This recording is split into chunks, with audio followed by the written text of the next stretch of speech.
Okay students, I hope all of you are doing well. Assalamu alaikum to every one of you.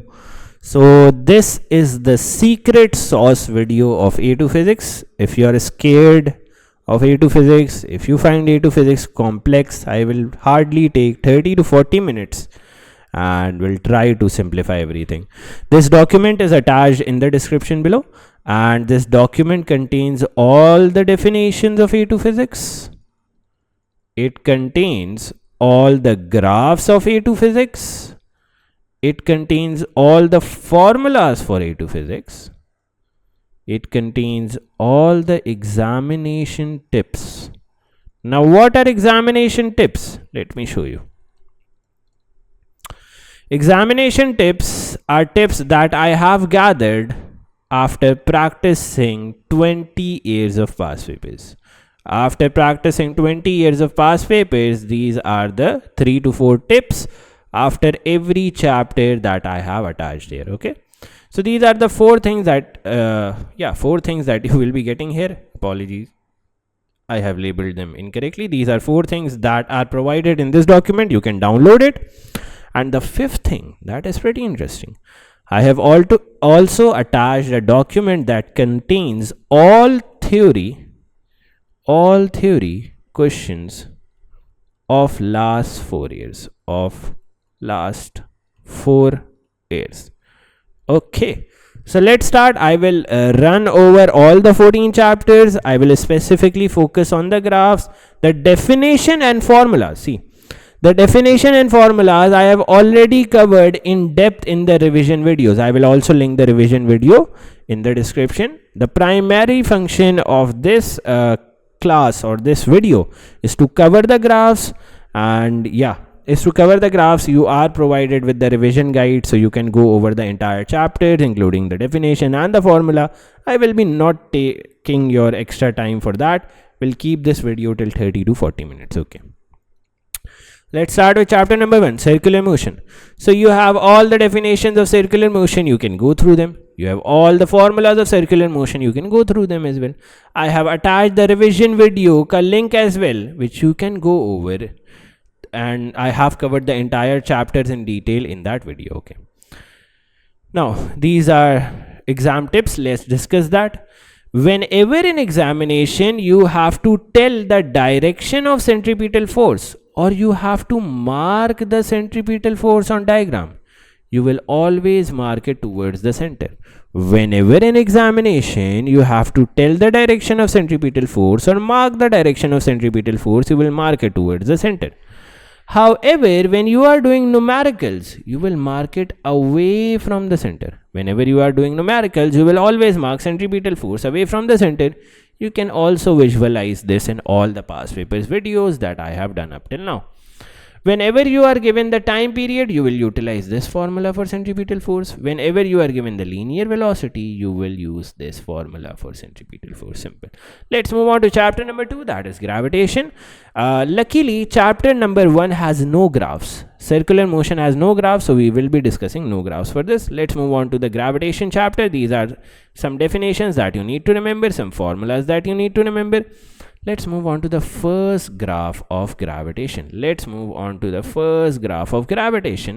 That is the graph between gravitation force and the distance from the center. Let's say this is a sphere. Let's say this is a planet, this is a sphere, and let's say this is the center of the sphere. Okay. Gravitational force has a formula of capital G M1 M2 divided by R square. Now, whenever you are drawing the graph of gravitational force versus the distance from the center, you assume that the gravitational force is F at a distance of R. The gravitational force is F at a distance of R. You can say the gravitational force is F at the surface of the planet. Okay. Now what will happen further? Please realize it. F and R are related according to inverse square law. F and R are related according to inverse square law. Now what does that mean? if the value of radius doubles, if you go from r to 2r, here you are at r, if you travel a further distance of r, your total distance becomes 2r. What will be the force at this point? The force will decrease by the square factor. The force will decrease by the square factor f divided by 2 square, that is f over 4. Similarly, if your radius goes from r to 3r, your force will decrease by a factor of 3 square. This is what inverse square law is. To sum it up, the factor by which your radius increases, your force decreases by the square of that factor. The factor by which the radius increases, the force decreases by the square of that factor. This is inverse square law. This is how I have plotted this graph in the positive axis as well and in the negative axis as well. As the radius doubles, the force becomes 1/4. As the radius triples, the force becomes 1/9. Okay. And I will try to keep the mode of communication in English because some of the students have requested, sir, keep the communication in English. Okay. One more thing that you have to realize is that the gravitational force inside the sphere will be 0. The gravitational force inside the sphere will be 0. This will be 0. Always remember, the gravitational force inside the sphere will be 0 and gravitational force outside the sphere will vary using the inverse square law. What is the inverse square law? As the radius doubles, the force will become 1/4, or you can say the factor by which the radius changes, force decreases or changes by the square of that factor. Okay. Gravitational field strength versus the distance from the center. Now we have to see how to plot this graph. Okay, just focus on the board. I need your undivided attention. Again, let's say this is your planet. Let's say this is your planet. This is the center of the planet. And let's say you are at a distance of r. At the surface, you will assume the gravitational field strength to be g. At the surface, you will assume the gravitational field strength to be g. Can you realize the formula of gravitational field strength versus r is similar to the formula of gravitational force versus r? Yes, so gravitational field strength is also related in an inverse square law relationship with the radius. What does that mean? At the surface, at a distance of r, you have a gravitational field strength of g.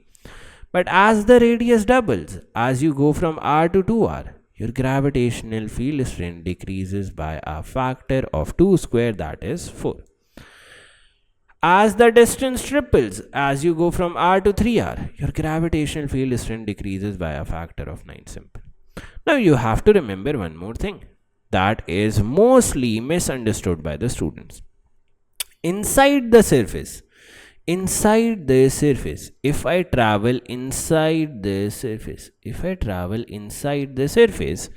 gravitational field strength varies linearly with r. Like this, you have a straight line. Inside the surface, gravitational field strength varies linearly with r.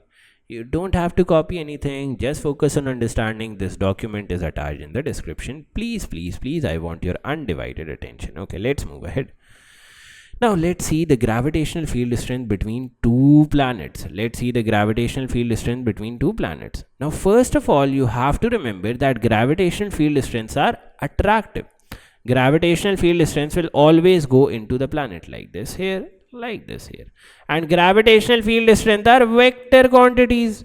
So you can say the vectors to the right are positive, the vectors to the left are negative. So the gravitational field strength of the first planet is positive, and as you move away from the first planet, the gravitational field strength decreases. This is the blue graph. Then you can analyze the gravitational field strength of planet 1 or this capital M. Can you realize it is pointing towards the left? Hence it will be negative. And as you move away from this planet, the gravitational field strength decreases. These blue graphs are what? These blue graphs are individual gravitational field strength graph, individual G graphs. When you add both of them, you get the resultant gravitational field strength graph. When you add both of them, you get the resultant gravitational field strength graph that is marked in red. Now here also you have to analyze something. The point where the resultant gravitational field strength becomes 0, this point, G0, this is known as the null point. At the null point, the gravitational field strength due to one planet is equal and opposite to the gravitational field strength of the other planet.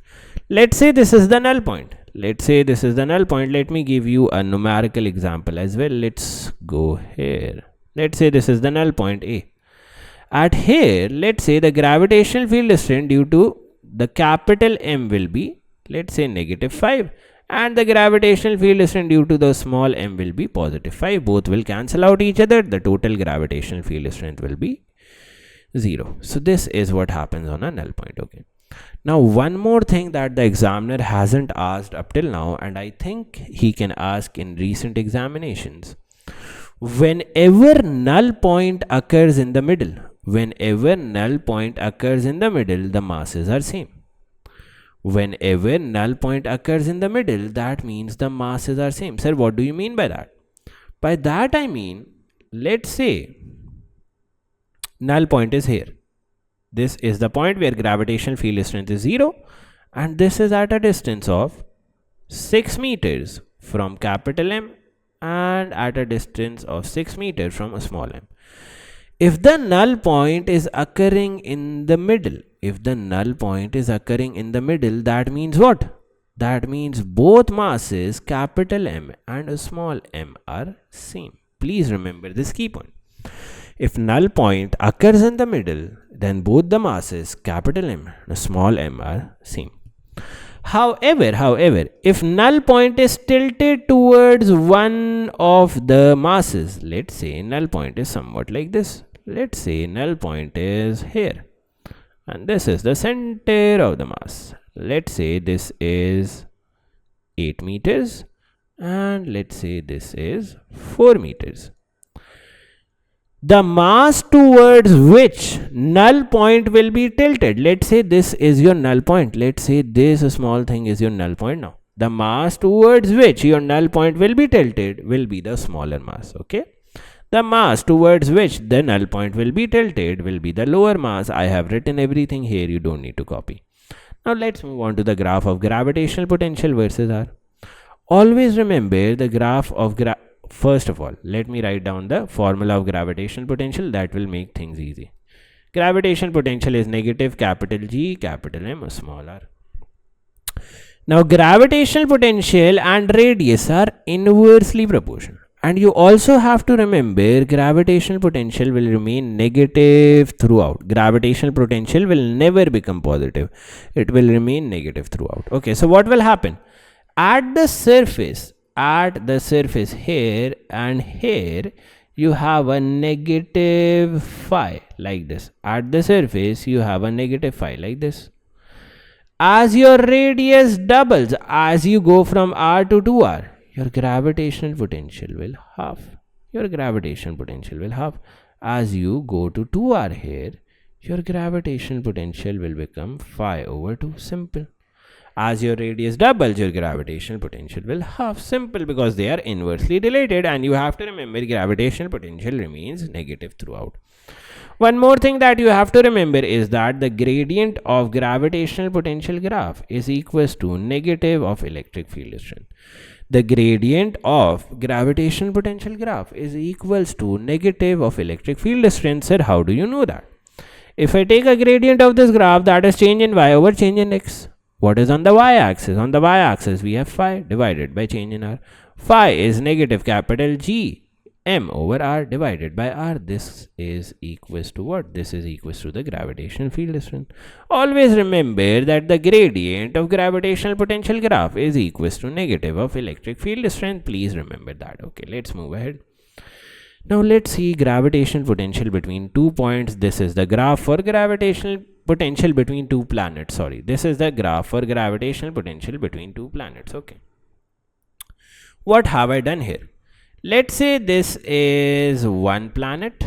this. Also, I think I have forgotten one thing. Always remember that inside the planet,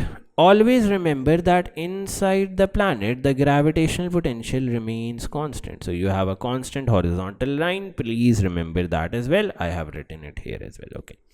Now let's see gravitational potential between two planets. Let's say this is your planet 1 and let's say this is your planet 2. Perfect. These red and blue planets are your two planets that we have here. Now just realize what is happening. At the surface of the planet, you will have a negative gravitational potential. As you move away, this gravitational potential decreases or it approaches 0. Similarly for the blue surface. At the surface of the planet, you have a negative gravitational potential. As you approach away from the planet, gravitational potential decreases. Or in other words, I can say as the radius increases or as r increases from 2r to 3r till 4r, gravitational potential keeps on decreasing. Okay. These black lines are the individual gravitational potential graphs. And this blue graph is the resultant gravitational potential graph between two planets. Now there are some key points that you need to remember. First of all, can you realize these horizontal lines in the resultant gravitational potential graph? These represents the constant gravitational potential within the planets or within the masses. Secondly, the maximum point of the gravitational potential graph will have a gradient of 0. Hence, if it has a gradient of 0, this means at this point the gravitational field strength will be 0. Why? Because we have studied that the gradient of electric potential graph is equals to gravitational field strength. At the maximum point, since the gradient will be 0, the gravitational field strength will be 0. This point will be classified as null point. Some tips for examinations that I have listed here. Whenever a satellite is orbiting around a planet, centripetal force will be equal to the gravitational force. Whenever an object is moving towards a planet, there will be loss in gravitational potential energy, and that will be equal to the gain in. Now, this keynotes wouldn't be so clear at first glance. If you haven't gone through the revision video, this keynotes wouldn't be clear. It is a sure shot that you must have gone through the revision video so that these keynotes are clear to you. When an object is moving away from the planet, loss in kinetic energy will be equal to the gain in gravitational potential energy. Perfect. Whenever you will write loss in energy, you will add a negative sign. Whenever you have to calculate the change in energy, final minus initial energy.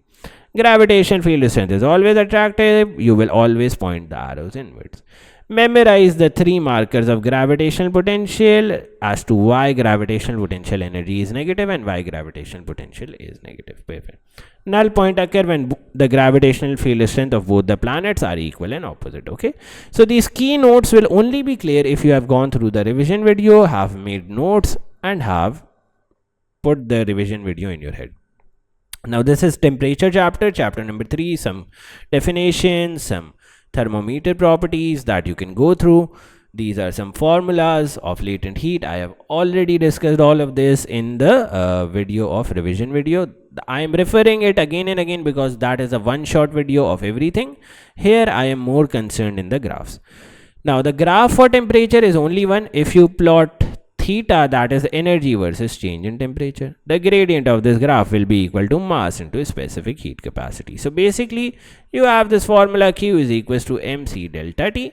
If you plot Q, that is energy on the y-axis, delta T on the x-axis, the gradient of this graph will be equal to mass into specific heat capacity. Simple as that. The larger the heat capacity, the larger the gradient will be. C has a larger heat capacity, hence it has a larger gradient. Also by now I hope you guys know the difference between heat capacity and specific heat capacity. Specific heat capacity is just a small c. However, heat capacity is mass multiplied by the specific heat capacity. The larger the heat capacity, that is mc. mc can also be termed as heat capacity. The larger the heat capacity, the larger will be the gradient. The steeper the line, A is more steeper compared to B. Then you have some keynotes that you can review here. And let's move on to chapter number 4, ideal gases. You have some definition of ideal gases that you can again go over, memorize it. Then you have some formulas for ideal gases, already discussed all of them in revision guide. Then you have some graphs. Let's discuss that. Whenever you have to plot a graph of pressure versus volume, it will be an inverse proportionality graph. Whenever you have to plot a graph of pressure versus volume, it will be an inverse proportionality graph, because pressure and volume are inversely proportional. You will have a curve like this. If you increase the temperature, this curve will shift towards the right. If you increase the temperature, this curve will shift towards the right. Why? Because whenever we draw the relationship between pressure and volume, temperature is supposed to be constant. If you decrease the temperature, the graph shifts towards the left like this. Perfect. However, if you have to draw the graph of pressure versus 1 over V, can you realize this is the y, this is the x? This becomes a linear relationship. You will have a straight line passing through the origin. Again, if you increase the temperature, the graph shifts towards the right.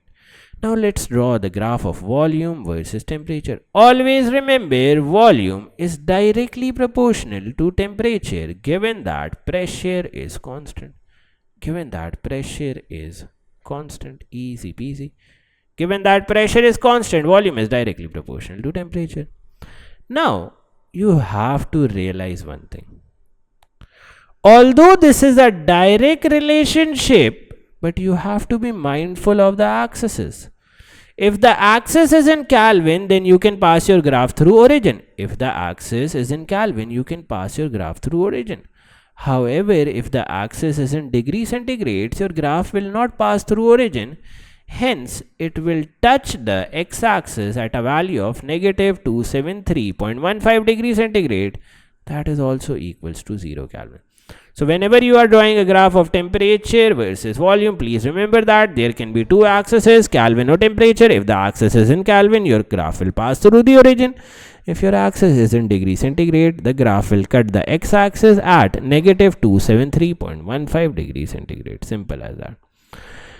Now let's move on to some tips for examination. The kinetic energy formula for ideal gas is this, and this formula is for only one molecule.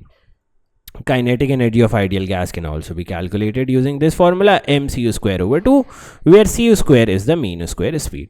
And if the ratio of any gas, PV over T ratio of any gas is constant, then it is an ideal gas. You will have to review the revision video. There is no other hopes if you don't understand these keynotes.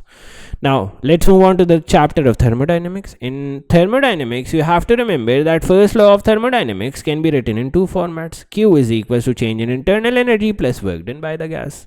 Or you can also write the first law of thermodynamics as change in internal energy is equals to Q plus work done on the gas. And one more thing that you have to remember. During expansion, work done by the gas is positive, work done on the gas is negative. During compression, work done on the gas is positive, work done by the gas is negative. Simple.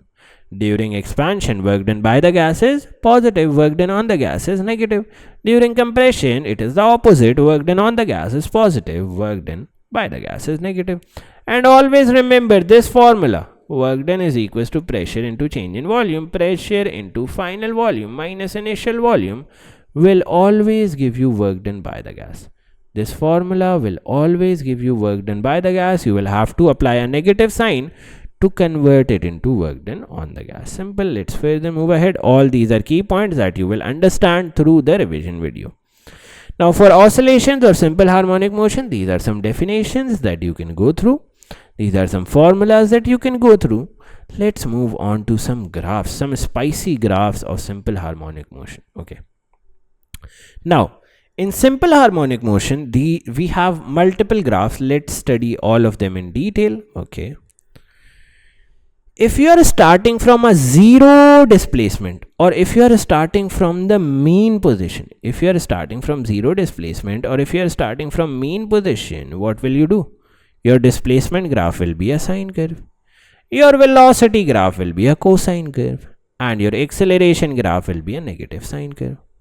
Remember this for non-mathematics students. For students that do not have mathematics and do not know what differentiation is, remember whenever you are starting from the mean position, displacement graph will be sine, velocity graph will be cosine, and your acceleration graph will be negative sine, or an complete opposite of sine graph. So this is what you have to remember. Acceleration graphs are usually not asked in the examination, so if you can remember displacement and velocity, you can get away with the paper. Whenever you are starting from the mean position, your displacement graph is a sine graph, your velocity graph is a cosine graph. Simple. Whenever you are starting from the maximum position or the extreme positions, your displacement graph is cosine, your velocity graph is negative sine. This is something that you have to remember. Now let's move on to this interesting little cute graph. Okay, so to draw this graph, first of all, realize that this is a graph of velocity versus displacement. This is a graph of velocity versus displacement. To draw this graph, you must remember this formula, that velocity at any point in simple harmonic motion is equals to this, plus minus w x naught square minus x square. Velocity at any point in simple harmonic motion is equals to what? Plus minus w under root x naught square minus x square. This is the formula that was given here as well. So rest assured, formula sheet has every formula under the sun. Okay. Now realize that at mean position, now at mean position, what will happen? Your displacement x will be 0. Okay. At mean position, if displacement x will be 0, this entire thing becomes 0.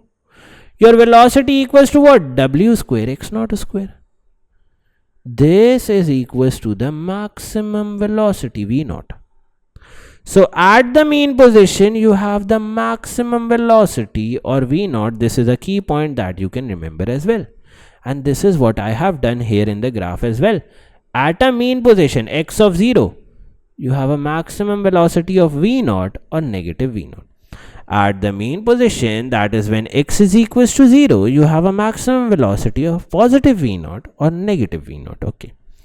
Now let's look at the extreme positions as well. At extreme positions,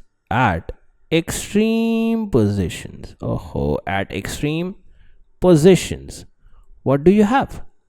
At extreme positions, can you realize your displacement will be equal to the amplitude? This x will be equal to x naught.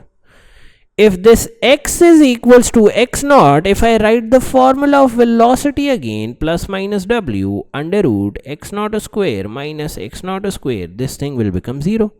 Your velocity will become 0. So this is what I have done. At the extreme position, either positive x naught or negative x naught, your velocities will be 0. This gives you this encircling graph for velocity displacement. This is the velocity displacement graph for simple harmonic motion. You have utilized two positions, first the extreme position, then the mean position. At the mean position, displacement is 0, velocity will be maximum. At the extreme positions, your displacement is maximum, your velocity will be 0. These are the points that I have plotted. I have joined them to find the graph.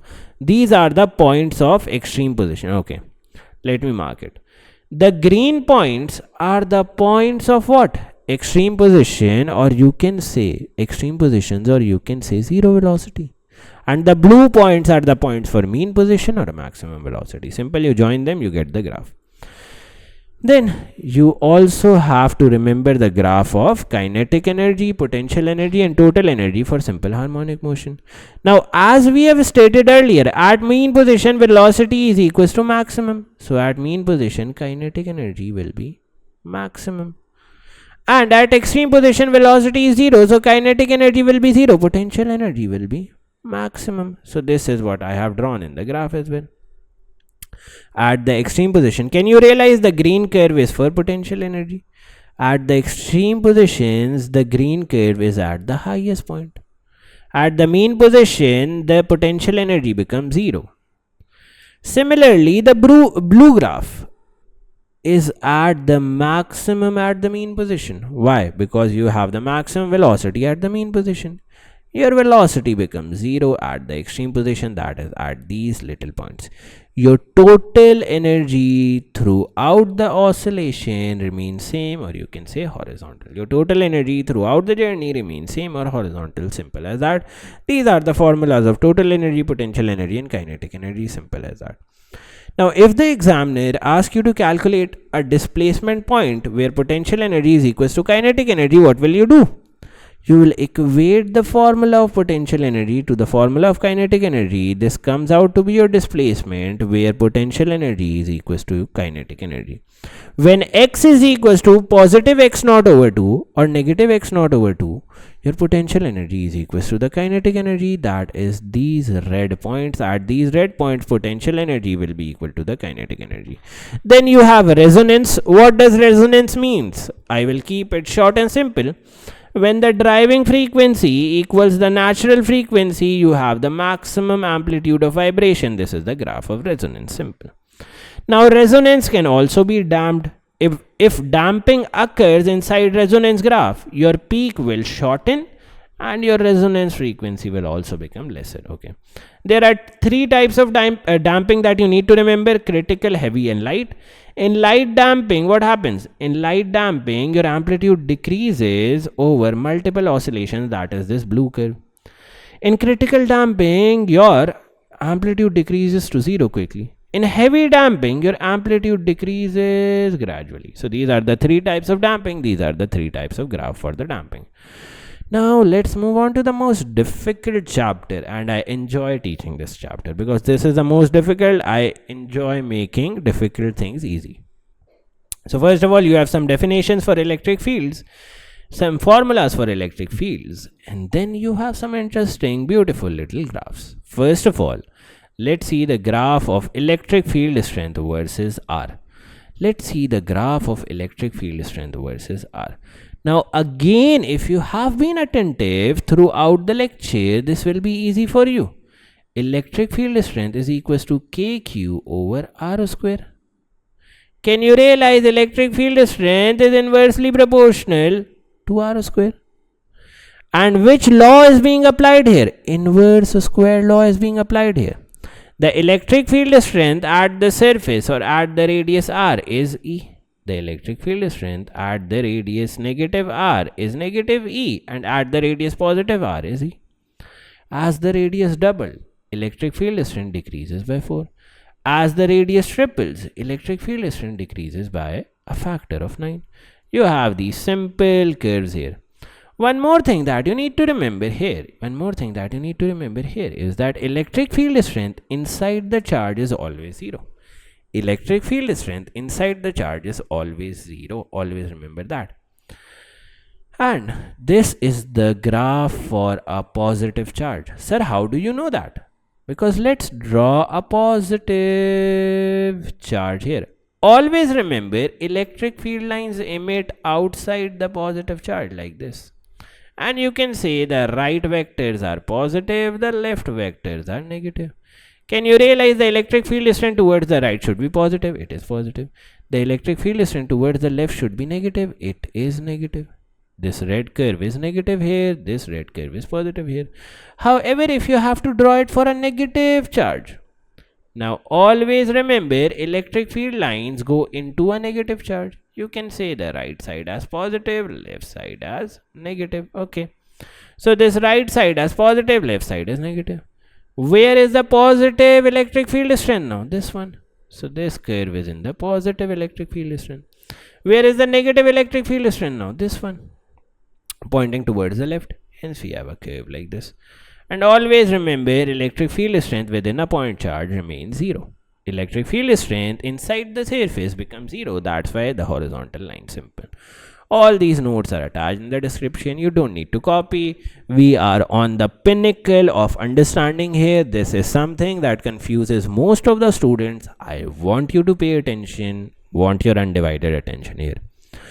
Whenever you are calculating electric field strength between unlike charges, there is no null point. whenever you are calculating electric field strength between unlike charges, there is no null point. However, there is a maximum point or a minimum point. Whenever you have whenever you have a positive and negative charges in this scenario, you have a minimum point like this between unlike charges. Between unlike charges, your electric field strength never ever becomes zero. Okay. And here as well, negative positive like this, you have a maximum here. So I have written all of this here. In case of unlike charges, the electric field strength graph will have a maximum or minimum point, but the electric field strength will never be zero. Remember this, put this in your brains. Another interesting thing that I am proud of doing here is, after every graph, I have added the description of that graph, okay? So for unlike charges, your electric field strength can have a maximum or minimum point, but it will never be zero. Perfect. Now electric field strength between like charges. Electric field strength between like charges always will have a null point. Electric field strength between like charges will always have a null point. Now there are some intricacies that you have to again remember. If this null point is in the middle, let's say this is also 6 meters, this is also 6 meters. If the null point is in the middle, that means the magnitude of both the charges is same. That means the magnitude of both the charges is same. Always remember, if you draw the electric field strength graph between like charges, there will be a null point. And if the null point is in the middle, that means the magnitude of one charge is equal to the magnitude of the other charge. Okay. Similarly, negative, negative here as well. You have two like charges, there will always be a null point. At the null point, the electric field strength is zero. If the null point is in the middle, that means the magnitude of both the charges is same. This is what I have written here as well. The total electric field strength does become zero at a point. That is known as null point. If null point is in the middle, the magnitude of both the charges is same. Simple. Let's move ahead. Let's move on to the graph of electric potential versus R. Let's move on to the graph of electric potential versus R. Perfect. Now, always remember, let me show you this. Okay. What is the formula of electric potential? Electric potential is equals to KQ over R. Electric potential is inversely proportional to R. Okay. So, at the surface, you will have an electric potential of V. At the surface, you have an electric potential of V. As your radius doubles, as you go from R to 2R, electric potential will half. As you go from R to 3R, your electric potential will become 1 over 3. Why? Because they are inversely related. There is no square above the R. There is no square above the R. This is a simple inverse relationship. And one simple key point that will make your life hell easy. If you have a positive charge, your electric potential will be positive. If you have a negative charge, your electric potential will be negative, as seen from the graph. Simple. And electric potential inside the sphere or inside the charge remain constant, like this. Like this. Electric potential inside the charge, inside the surface remains constant, like this. One more little key point that you have to remember. The gradient of electric potential graph. The gradient of electric potential graph is equals to negative of electric field strength. Always remember that. The gradient of electric potential graph is equals to negative of electric field strength. Simple. Now let's see electric potential between like charges. Whenever you will draw the electric potential graph between like charges, you will always have a minimum or a maximum point. You will always have a minimum or a maximum point. Whenever you will draw electric potential graph between like charges, you will always have a minimum or a maximum point. Here you have two positive charges, you have a minimum point B here. Now what is the significance of this minimum point? At this minimum point, if you draw a gradient or if you draw a tangent, that gradient will be equal to 0. The gradient is equal to 0, electric field strength equals to 0. So always remember, whenever you are drawing electric potential graph for like charges, you will have a minimum or a maximum point. At that minimum or maximum point, if you draw a gradient, you will get the electric field strength at 0. Because your gradient at that point will be 0. Simple. Now, one more little thing that you need to remember. One more little thing that you need to remember here that is of utmost importance. I have written everything here. You can read it as well. Please don't try to copy. Don't try to rush. In case of like charges, electric potential has a maximum or minimum point. Whenever you have this maximum or minimum point, at this point the electric field strength is 0. Now, if this maximum, now please listen carefully. If this maximum or minimum point lies exactly in the middle, let's say 6 meters from here and 6 meters from here, then this means an interesting thing. The magnitude of charges will be same. If this maximum or minimum point of electric potential lies exactly in the middle, then that means the magnitude of charge is same. Don't worry about this as well. I have written this as well in the notes. Okay? You just have to listen, just have to follow. However, when you have unlike charges, your electric potential does not have a maximum or a minimum. Instead, your electric potential becomes 0. Your electric potential becomes 0 in case of unlike charges. Okay. And now here is the interesting little point. In case of unlike charges, the electric potential becomes 0. Yep. And if the point, now please realize here, let's say the electric potential becomes 0 at the middle point. Let's say this point A is at a distance of 6 meters from here and is at a distance of 6 meters from here. This means that the magnitude of both the charges will be same, but they will have opposite signs. They will have the same magnitude but opposite signs. Okay? Now, let's revise the key points. Let's first of all move to the electric field strength graph. Electric field strength graph for unlike charges will have a maximum or a minimum point. Electric field strength for unlike charges will have a maximum or a minimum point. Simple. Now, electric field strength for like charges will have a 0 point or null point. If this null point lies in the middle, that means the magnitude of both the charges is same. Perfect. Now let's move on to electric potential graphs. Electric potential graphs will have a maximum or a minimum point if you have like charges. And the gradient at this maximum or minimum point will be equal to 0. That means electric field strength at this point will be equal to 0. And if this maximum or minimum point lies exactly in the middle, that means the magnitude of both the charges is same. Now let's move on to the last graph for electric field strength. Electric potential between unlike charges will have a 0 point. If that 0 point exists in the middle, that means the magnitude of both the charges will be same, but they will have opposite signs. Simple. Let's move ahead. Let's move on to another difficult topic, that is magnetic field. All the definitions are written here. All the formulas are written here. How easy it has become. Now, in magnetic fields, there is only one graph that the examiner will ask you. That is to draw the graph of EMF. The examiner will again and again ask you to draw the graph of EMF. Okay. So, if you have to draw the graph of EMF, you will have to first of all realize what is EMF equal to. According to Faraday's law, EMF is equals to N into change in magnetic flux over change in time. EMF can be broken down like this: change in B over change in T. Simple. Now please realize that EMF is solely dependent on what? Change in B over change in T. EMF is solely dependent on change in B over change in T. If change in B over change in T, that is the gradient of B versus time graph, equals to 0, the EMF will be equals to 0.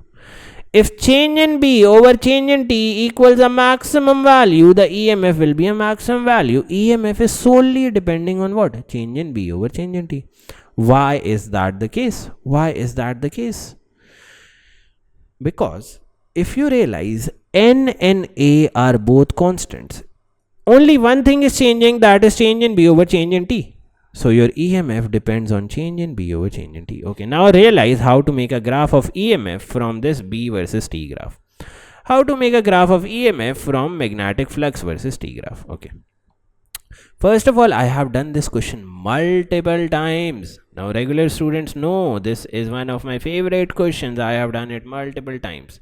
This is the mean position. I have already calculated it multiple times, so I will not go over it. How have I calculated? Hello, let me go over it as well. This is the minimum position 2.4. This is the maximum position 7.2.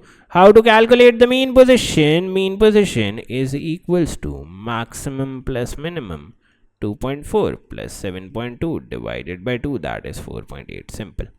This is your mean position. All the points at the mean position have the maximum gradient.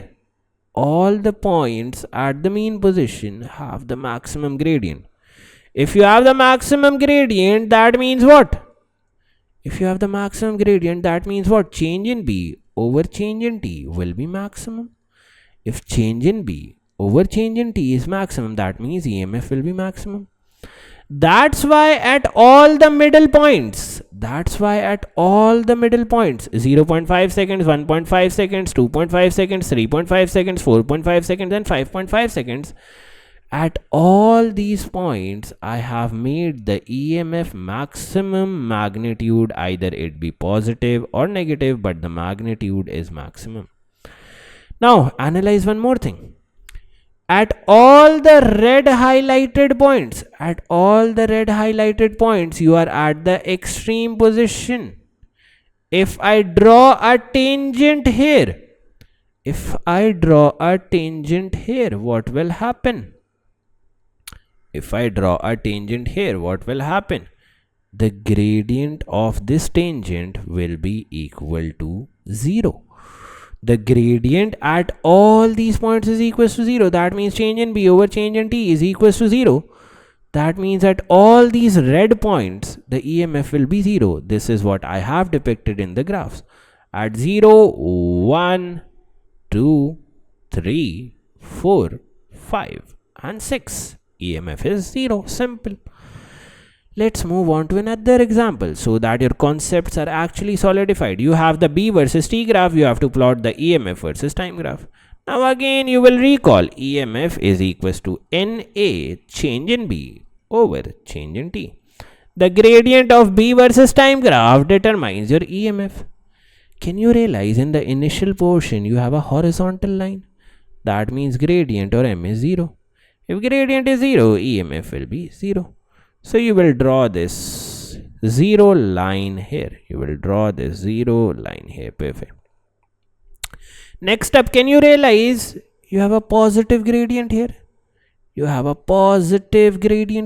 That means, oh, what have I done? No. What have I done?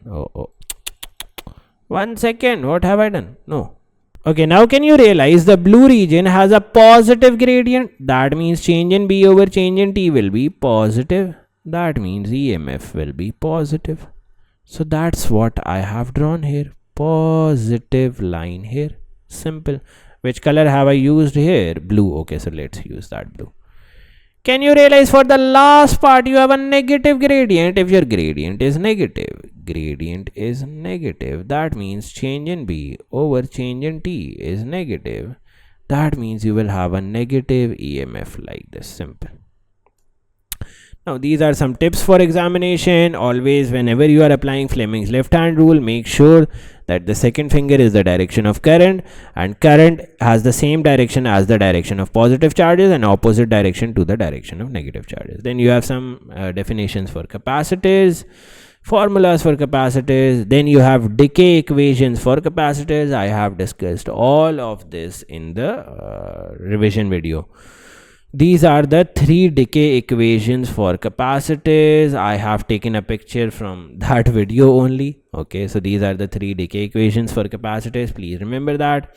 This is the capacitance of a charged capacitor. Simple. Nothing very interesting or intriguing regarding graphs and capacitance. Now let's move on to alternating current. You have some definitions here. You have some formulas here. One thing that I want to tell you. In alternating current, you will always be asked to draw the graph of smoothened out voltage. You will always be asked to draw the graph of smoothened out voltage. Whenever you have to draw the graph of smoothened out voltage, you will look for the minimum voltage after the capacitor is added and will join the maximum and minimum points.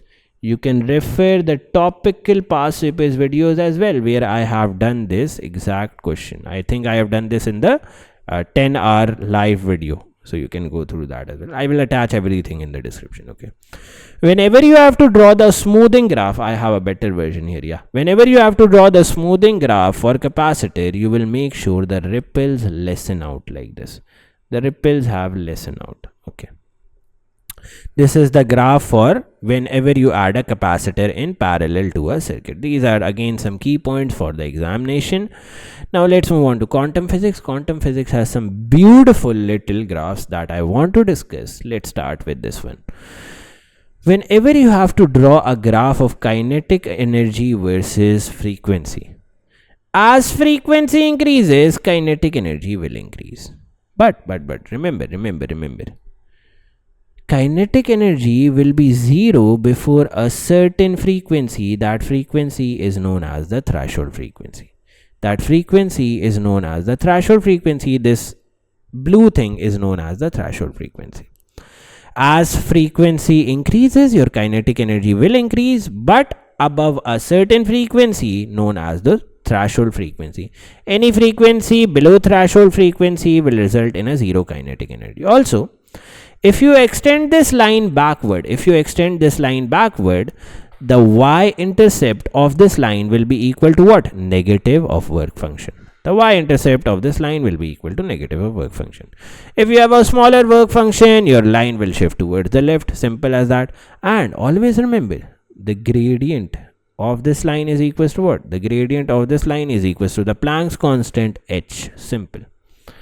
Now let's move on to the graph of frequency versus photoelectric current.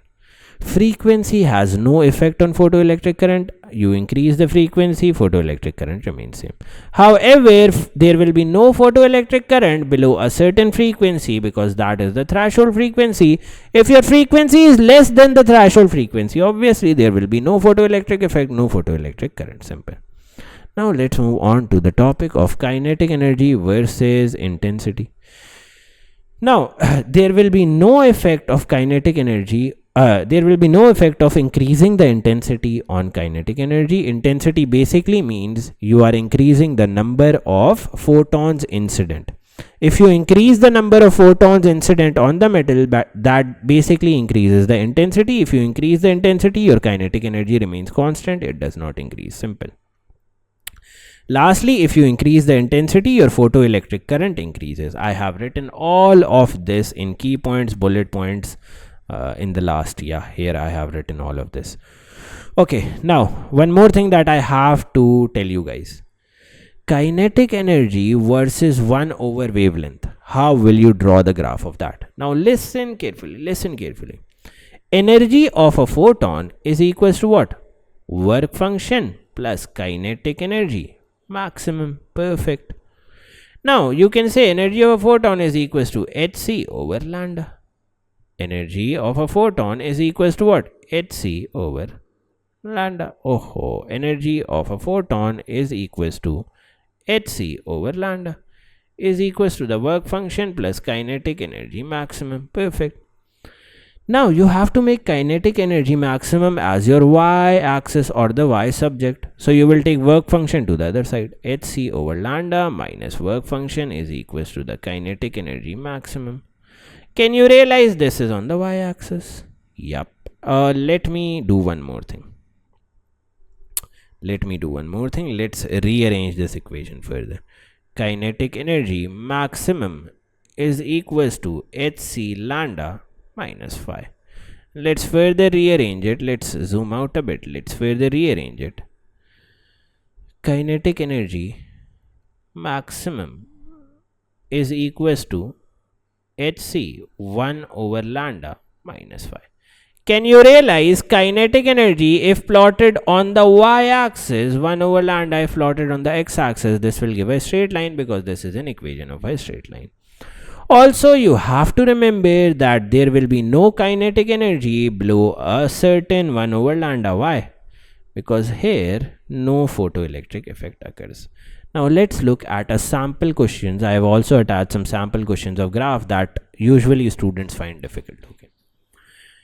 Now let's start with this. Let's read out.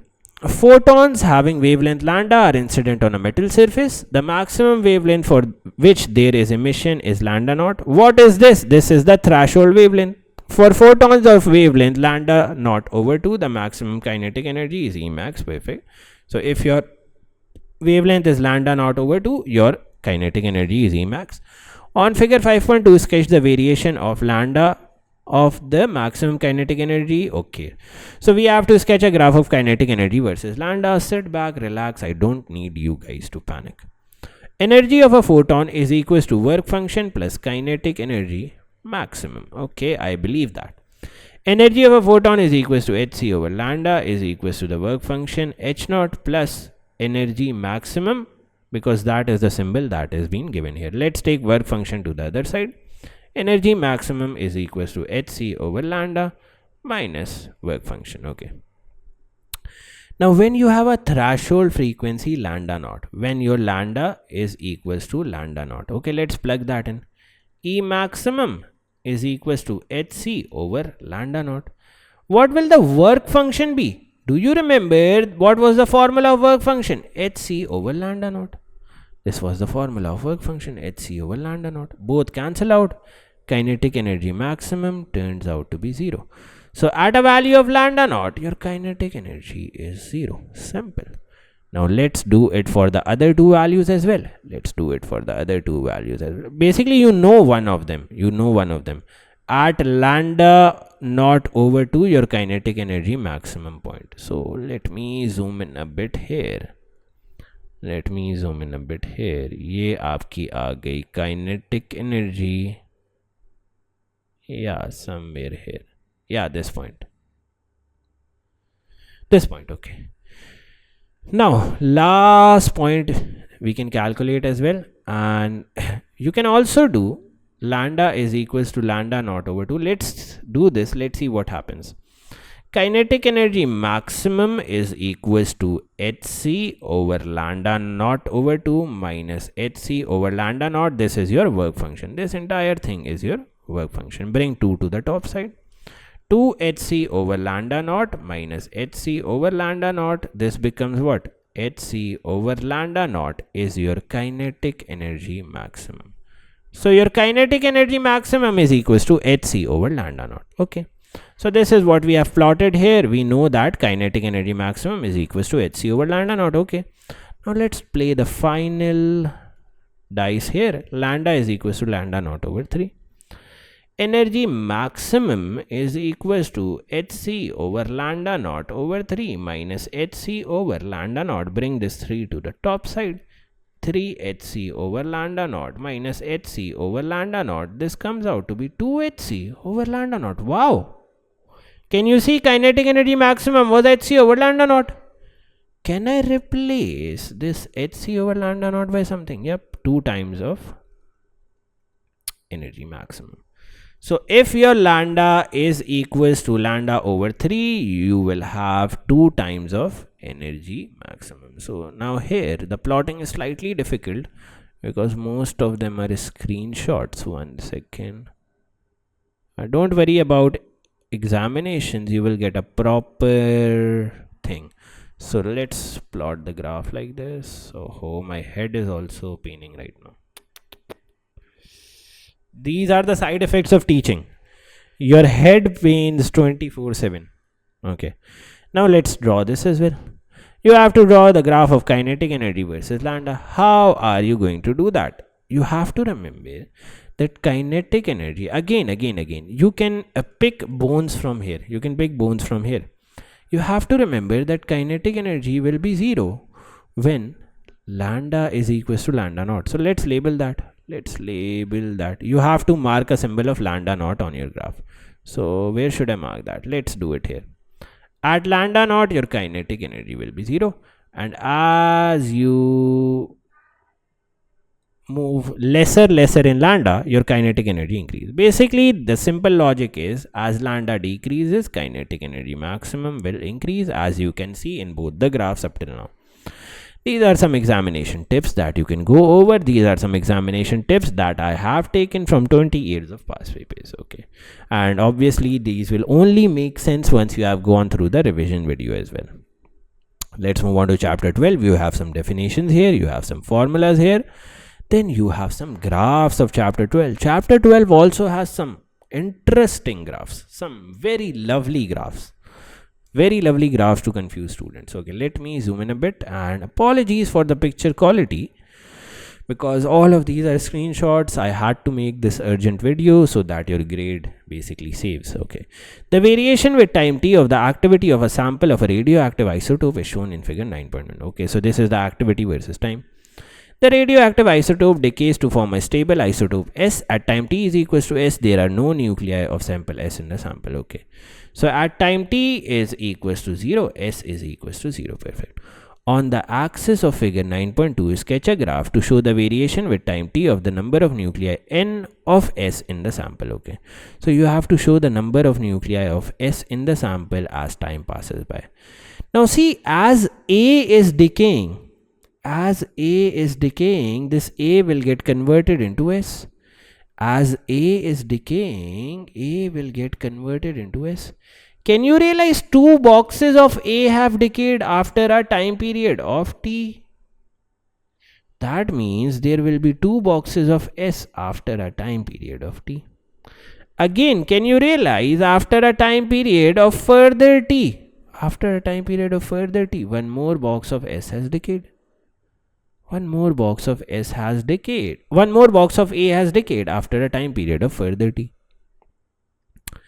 This will convert into S. So you will have another point here. Basically, what is happening? Imagine initially you had 100 molecules of A and 0 molecules of S. After time t is equals to T1, what happens? A is equals to 50. Some of that or all of the 50 molecules of A will be converted into S. After another time t is equals to T2, A is equals to 25, S will be equal to 75. This is what is happening. Okay, after another time period T1, half a box is getting dropped. So your S will increase by half a box somewhere here.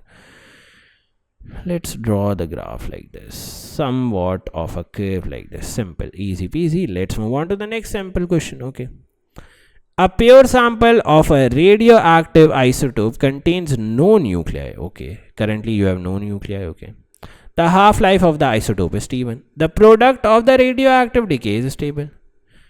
The variation with time t of the number of nuclei n of the radioactive sample is shown in figure 5.3. Okay, label on the axis t is equals to 1 half-life and t is equals to 2 half-life. So we have to label 2 half-lives and first half-life. So first half-life will be when the number of molecules become n over 2. That will be roughly this value. Yeah, this is your first half-life, 1T1. Now obviously you can count the number of boxes: 1, 2, 3, 4, 5, 6, 7, 8, 9, 10. This is 10 boxes and these are further 10. So this is n naught over 2. After a further half-life it will become n naught over 4. That will be represented by 10 boxes. So your second half-life will be somewhere here maybe, if I am not wrong. And if this diagram justifies the quality, maybe 2 times of half-life here. What have I done? I have just seen when the number of molecules half, that is equals to 1 half-life. When the number of molecules go from n naught to n naught over 2, that is 1 half-life. When the number of molecules go from n naught over 2 to n naught over 4, that is equals to 1 more half-life, 2 half-life. Sketch the variation with the number of nuclei of the decayed product. Okay, so now you have to show the decayed product of the or you have to draw a graph like this. You have to basically draw the graph of the decayed product. What will you do? realize that at time t1 the number of nucleuses are getting half. So it will start from 0 at time t1. It will also have half nucleuses. At time t2 it will have further 10 boxes. 1 2 3 4 5 6 7 8 9 10 idhar somewhat here. Yeah, you can draw a graph like this. I hope my diagram justifies it. Okay, you can draw a graph like this. Simple, nothing complicated. What have I done? The decayed product is getting, or the nucleus that is decaying is getting converted into a new nucleus. I have drawn the graph of the new nucleus with blue. Simple. Okay, now we have to do what? Okay, so we are given points here. Okay, let's read this question. The absorption of gamma radiation is lead may be represented by this equation. Okay, so we have this absorption equation where C naught is the count rate for x is equal to 0 and mu is the linear absorption coefficient. Use figure 12.3 to determine the linear attenuation constant for the gamma radiation in lead. Okay, so you have to determine the linear attenuation constant, that is mu. First of all, you are going to draw a graph. Using these points. Maybe a line of best fit will be the best approach here. Yep, I think this will suffice the points. Yeah, 2 above 2 below, passing through 1. Yeah, this will be the line of best fit. Perfect. Now let's see how do we have to find the linear attenuation constant. You will take ln on both sides. Ln C is equals to ln C naught plus ln E minus mu over x. Ln E gets cancelled out. Ln C is equals to minus mu x plus ln C naught. Can you realize ln C is plotted on the y-axis? X is plotted on the x-axis. This is the y-axis, this is the x-axis. Negative mu will be the gradient, this is the y-intercept. So you will find the gradient of this line, that will be equal to negative mu. Simple as that. You will calculate negative mu like this. This marks the end of all the graphs. Next up you have medical physics, the definitions of medical physics, the formulas of medical physics. Then you have the astronomy cosmology, the definitions of astronomy cosmology. Simple. And yeah, that's it from my side. I hope you liked studying A2 from me, and I hope Allah blesses you with all of its blessing. May your hard work prove to be better, and may you get the rewards of all of it. And yeah, that's it for my side, and this document is attached in the description below.